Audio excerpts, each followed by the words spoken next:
Looking to mix things up with the turkey this year? How about a turkey breast roulade for the win? Let's go.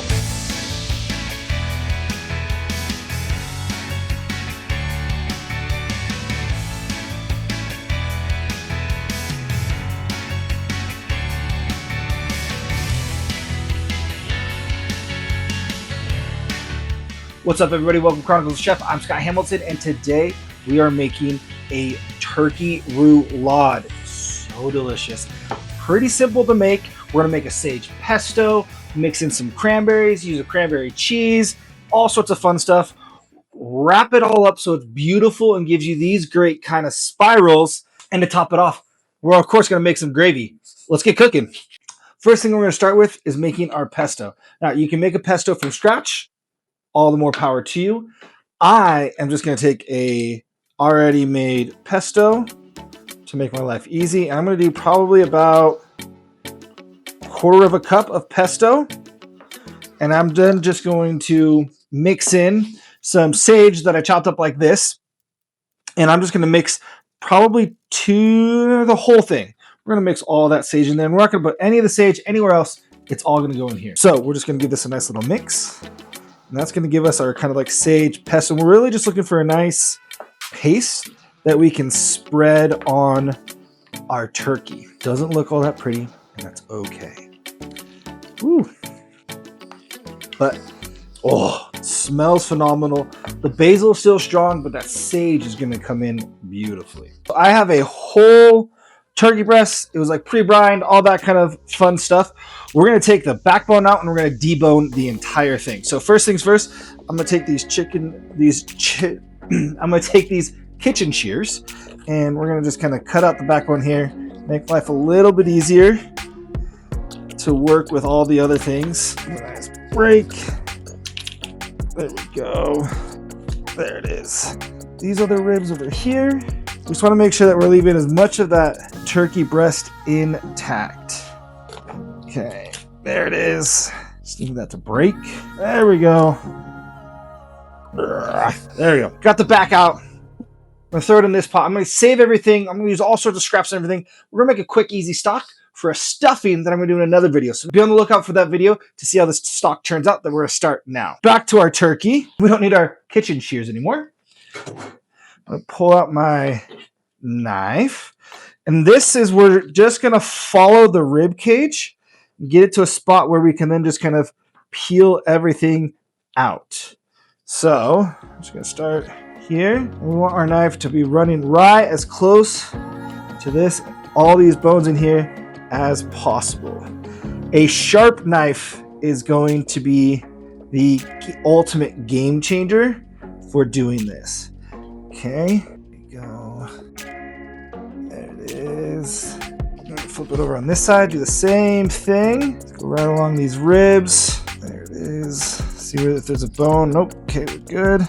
Cut along the back end of the breastplate right here. Kind of start giving us a good opportunity to separate everything, but keeping it all intact. I don't want two separate breasts. I want one big one. You know, just keep running it along. All of these right here. Go. See how we're just hanging on, but we're all staying together. We want that.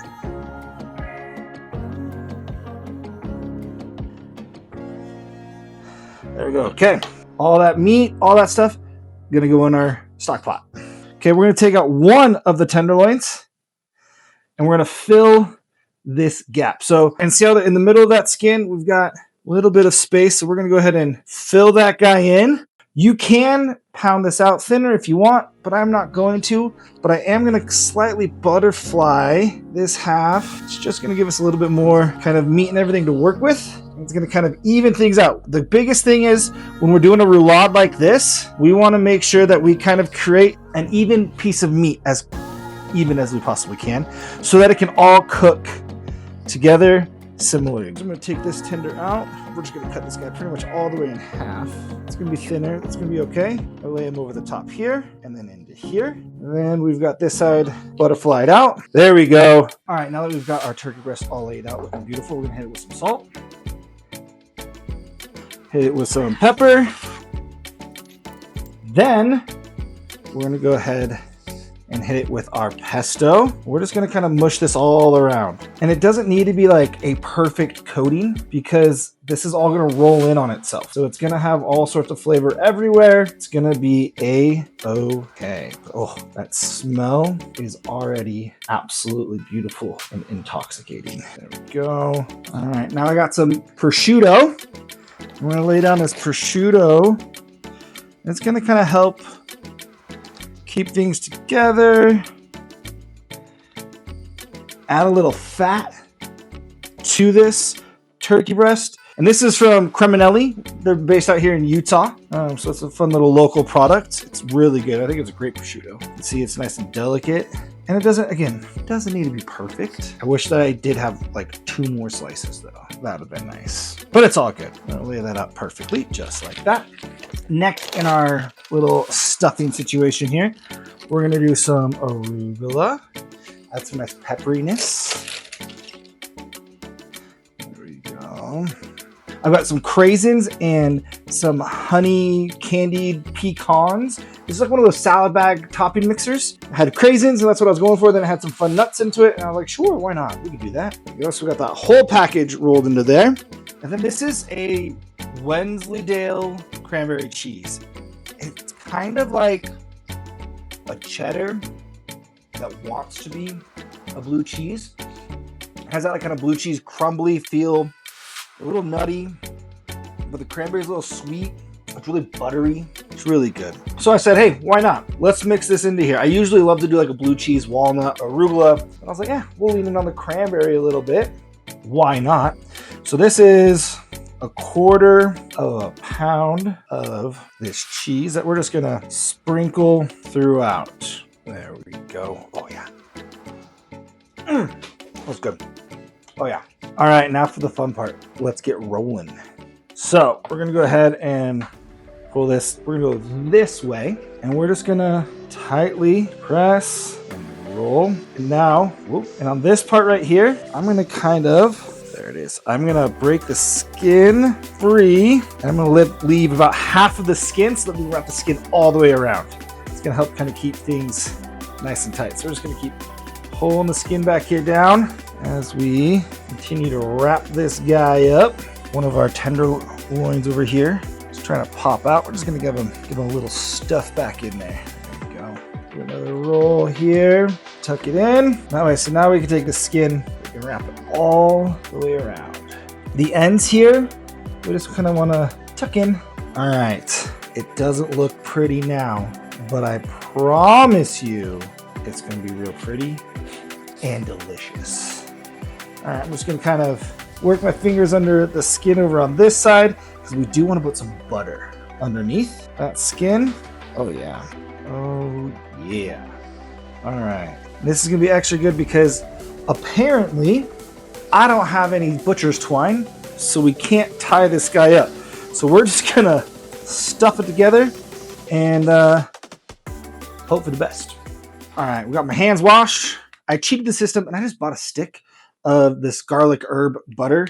It was on sale and it was about the same price as a package of herbs. And I was gonna need to like double up on the herbs to be able to make this butter. So I was like, well, I'm gonna have to buy butter. I'm gonna do that. So we're gonna take half of this herby, delicious butter. And we're gonna massage it just like that. I know, feels a little crazy, feels a little weird, but we are just gonna take this and we are going to just ever so lovingly massage it underneath this skin. Oh yeah, take it and we're just gonna push it around, get it everywhere, get it all under there. Yep, on top of the skin, that's a-okay too. Yeah, see? Look how beautiful that is. Got a nice herb butter happening underneath. We are going to take some Bonneville seasoning. I like to use the Bonneville seasoning from Heidel's Kitchen on this one because of the allspice. It's really herby, but like an allspice, cinnamon, you want some kind of warming spice in this. So we're just gonna do a little sprinklage of this right over the top. And the reason why I didn't put this on the inside is because we got that pesto, we got all sorts of other flavors. So this is just a little added oomph. Same with, I have some rosemary and thyme and tarragon. We're just gonna kind of sprinkle over the top here. Yeah, just give it a nice herb topping kind of a deal. And then same with a little bit of parsley. Okay. simple. We're just gonna press it in, give it a nice little herb crust. Now let's make a bed of mirepoix to cook this on. I don't have a roasting rack that fits in my little oven, so I'm gonna use this wire rack. It's gonna go a shelf above, and then we're gonna catch all the drippings on this guy so we can make a delicious gravy. Now, what we're gonna do is, I have a little bit of mirepoix. We're just gonna dump that down. We're gonna go ahead and give this a nice little spread here. There we go. All right, and then we're gonna take our turkey. We're just gonna lay him right on top. Just like that. And that's it, we're ready to go. This will go in the oven. I'm gonna preheat the oven to 375, and we're gonna probably roast it for about 45 minutes, maybe an hour, but most likely 45 minutes. But look at that beauty. All right, let's get this in the oven. It's perfect. Oop. We got our pan underneath so it can catch all the drippings, and it's gonna be so delicious. All right, the other thing that's gonna go in our stock here is I have all the stems from all those veggies that we cooked. We're gonna throw those in. Scraps of the onion that I chopped up, a couple garlic cloves, a handful of little parsley, because why not? We have it. A couple stalks of celery, a few things of carrots, and an onion, because again, we're just making a quick little stock. Does it need to be perfect? No, it's stock. All this stuff's gonna be strained out. It's gonna be just fine. All right. All right, we got everything pretty much all the way covered with water. We are going to throw some peppercorns in there because delicious, and why not? The one thing you're not seeing me add to this though is salt. When you're making a stock, no salt. No, no, no, no. Salt and meat turn it into a broth. We are making a stock. So I'm going to get this on the stove. I'm going to let it simmer. You can do a vegetarian stock or a fish stock in more like 45 minutes to a few hours. When it comes to beef, especially beef, but with chicken, 8 hours overnight is ideal. So let's get this on the stove. We'll get it simmering, and then this will be good to go when we go to make stuffing. Oh yeah, we are looking beautiful. Now the temp's gonna be a little all over the place. We got a rouad, so we're gonna have air pockets, and those air pockets aren't gonna be as warm. I think we're gonna be okay. It's a little dry on the outside. 165, 155. So we're a little. All right, we're gonna let this rest. While we're letting this rest though, we are going to start making a gravy. All right, for our gravy now, we are going to take this and get all these drippings into that pan. We want all that flavor, all that deliciousness. Oh yeah, we want it all. Ooh. Go ahead and hit it with a little more fat, because why not? We'll take some of that herb butter, maybe about like a tablespoon or so. Drop it right in there. When we're making gravy for our turkey, you have two decisions. You can go either light or dark. Either way, you're gonna want to start with the roux, and then it's gonna depend on where things are going from there. I got about a tablespoon of flour here. We're just gonna kind of drop that right in. There we go. To start making our roux. There we go. And we want this to be on the thicker side. We want it to be a little pasty. I know that it doesn't look like a whole lot, but it's gonna be okay.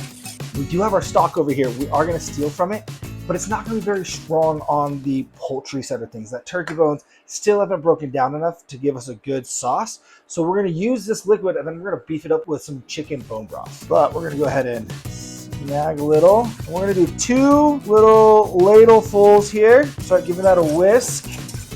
Start really incorporating our roux into it all. We want it all to break down, get it all mixed in. We are going to do now 2 more of these scoops, which is probably, this is about a half a cup, this ladle. So we're at 2 cups of stock or broth. I'm going to add our bone broth packet just to really oomph that flavor. All right, just a good mix. Oh, it's smelling delicious. With a roux, you want to bring it up to a boil, because that's going to help make sure that the flour is cooked all the way through, so you don't have any raw flour taste. Needs a little salt. I think a little black pepper will do wonders. We got ourselves a nice little boil happening here, which is great. We want that. And it's starting to thicken up ever so lightly. When it comes to turkeys and gravies, you can always go with the dark. I prefer to go more on the lighter side, which means we're gonna add cream or some sort of fat, extra fat to it.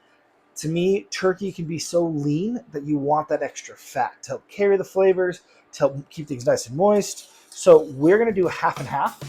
So we're gonna do about a quarter-ish to a third cup of half and half. Pour that right in. You don't need a whole lot of milk, but look at what it changed. It's nice and light. It's gonna give it a nice velvety texture. Oh yeah. We're gonna want to bring it back up to a boil.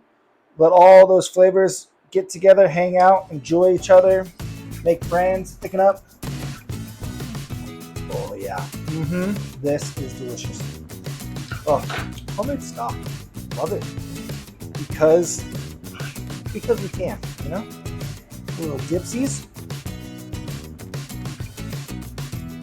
Yo, that's delicious. We got this boiling. I'm gonna turn it down so it's at a nice simmer. And we're gonna let it cook for another 5 or so minutes. Let that flour cook all the way through. Let it kind of reduce a little bit. Let it thicken up. Let it become all of its wonderfulness. Then we'll give it one more final taste. Make sure that we're liking it. See if we need to do any balancing. But while we're waiting for that, I think we get ready to cut this guy open and see what's going on. All right, now we're slicing into our turkey roulade here. That is actually holding together quite beautifully, I will say, for having not been tied or anything, which is great. I love that. If you're concerned about cutting your turkey and how to cut up a turkey and how to carve that, here's a video where I do a whole roasted chicken and I break down the turkey and serve it. That's how you want to do it. So let's go ahead and we're just gonna hope for the best, chop it right in half, and hope that everything is cooked well. I mean, it is beautiful. It's still a hair raw on the inside. I was temping it and just a little bit right in there. So we're gonna throw this back in the oven. It cooked for an hour. I'm gonna throw it back in the oven for about another 15 minutes. And I think everything's gonna be just fine. All right, attempt number 2. First of all, whoo, it's hot, but I'm just gonna strong arm it. Hooah!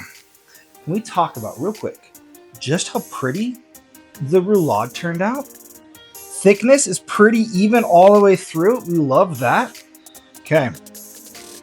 Normally you want to let this rest, but I want to get this piece cut out just to kind of see where we're at. Where is that sweet move? All right.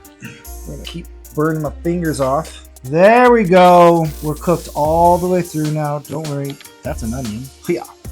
We're cooked well through. We'll give this a nice little tries as we let this rest before we do like our full plating. Skin. Oh man, that is good. All right.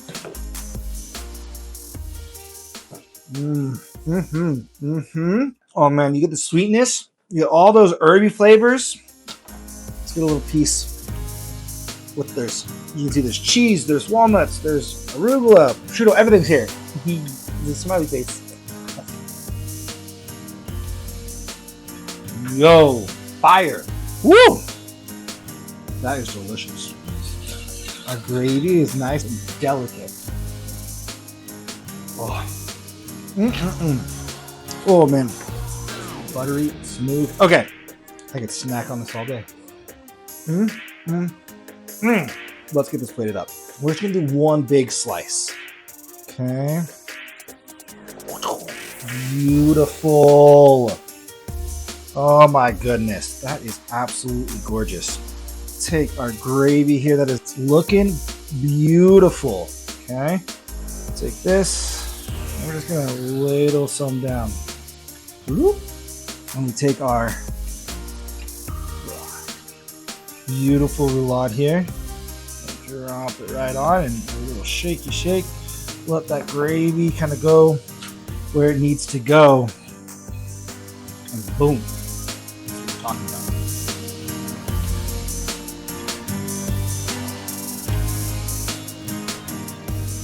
All right, let's get tasting this deliciousness. All right, we're gonna go for this piece right here. I think it was a wrong spot to start with. A little gravy. Make sure we get some of that light filling. The sage just comes up front. You get the nuttiness from both the pecans and the pine nuts that are in that pesto. The cranberry is nice and sweet, but kind of tart. You get that rich, creamy, almost kind of funky cheese happening. It's really like buttery. And then all the herbs just are an absolute win. And then this gravy is just light and simple. It adds extra moisture and nice and rich fattiness to it. Mm. Mm-hmm. Mm-hmm. If you don't want to do a whole turkey this year, this. Do this, and everyone's gonna be saying, wait, how'd you do this? What? This is amazing. Because this is phenomenal. Took about an hour and 15 minutes, hour 20 to cook all together. That's cutting your whole turkey in half. Like, I mean, this is a win. On a smoker, this would also be phenomenal. Loving this. Thank you so much for watching. I hope this inspires you to do something fun and new and exciting this year for your turkey. Let me know down in the comments what you're going to do. Are you going to deep fry? Are you going to oven roast? Are you going to smoke your turkey? Are you buying it pre-done? Or are you not doing a turkey because somebody else is doing the turkey? Or are you doing like a tofurkey thing? Vegan? Vegetarian? Who knows? Also, delicious things. Make sure to like, subscribe, do all those fun things, and we'll see you next time.